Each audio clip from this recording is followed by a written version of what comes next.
For breakfast, I made quick soaked oats with chia seeds, oats and water.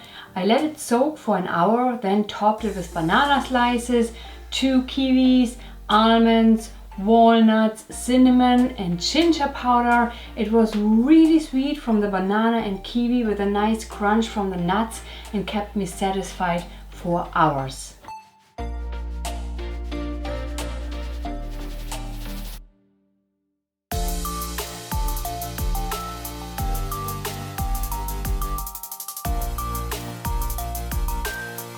I want to take a moment to talk about something important, not skipping meals. And I'm not talking about time-restricted eating or intermittent fasting.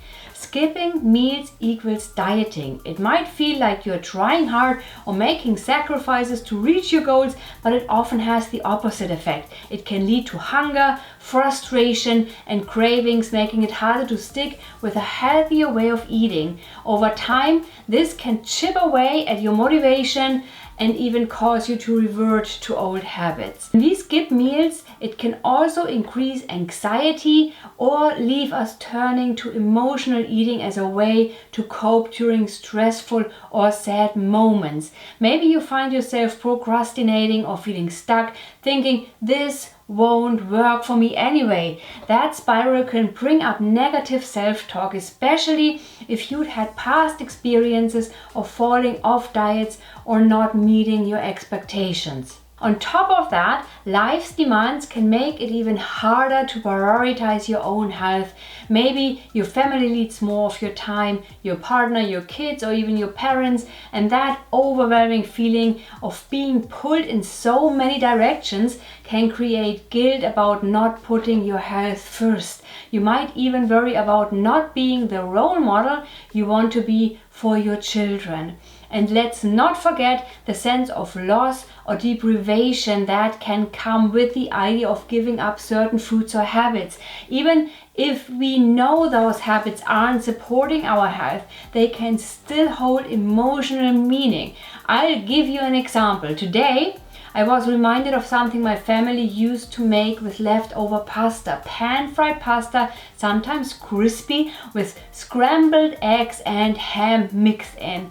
I didn't want to eat it, but the thought of it brought back comforting memories of those quick, familiar meals we shared as a family. It wasn't about the food itself, it was about the connection and the feelings tied to it. And these emotions are completely normal, and they show just how deeply personal our relationship with food can be. The key is to acknowledge those feelings with kindness, without judgment, and find ways to create new habits that feel just as comforting, nourishing, and meaningful. By listening to your body, giving yourself grace, and taking small, sustainable steps, you can create a healthier relationship with food. One that supports not only your physical health, but your emotional well-being too. For lunch, I made sweet potato chickpea pizza. I cooked sweet potatoes until soft, peeled them and mashed them in a bowl. I added chickpea flour and mixed everything together. Instead of making one large pizza, I shaped the dough into mini pizzas. I placed the mini bases on baking paper and baked them in the oven for about 10 minutes. After that, I spread tomato paste on each base and topped them with mushrooms, bell peppers, sweet corn, onions, basil and garlic powder. Some pizzas also had black beans and jalapenos. Finally, I sprinkled nutritional yeast on top. I baked them for a further 15 minutes to let the toppings cook and the edges crisp up.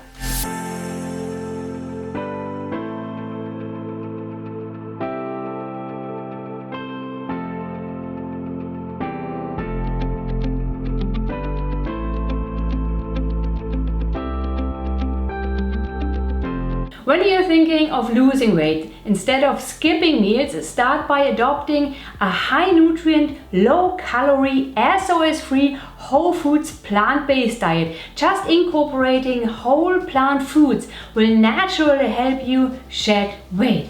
And here it is around 4:30 now. It's time for dinner, and I make leek mushroom soup and add a nice salad to it.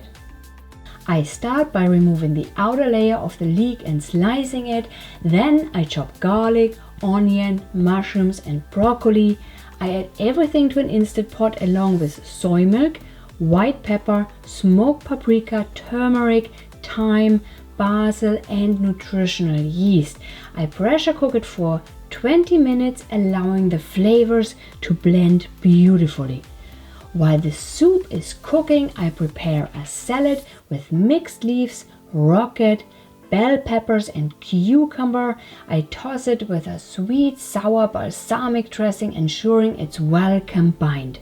Once the soup has cooled down completely, I transfer it to my Vitamix and blend it until smooth.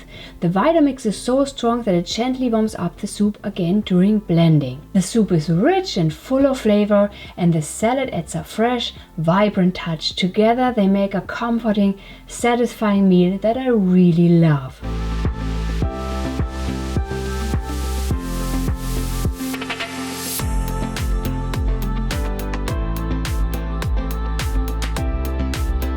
I usually don't eat late. I typically have my last meal at around 4 in the afternoon, the latest, unless I don't have time to eat during the day, and then it can be that I eat later, but that's not very common. I also tend to eat later than usually when filming what I eat in a day for Instagram or YouTube, and that's not a problem for me. It's just not what I normally do. If I do have a later meal, I keep it light, something like a salad, a soup, a small portion of pasta or sweet potatoes. I definitely don't eat massive portions.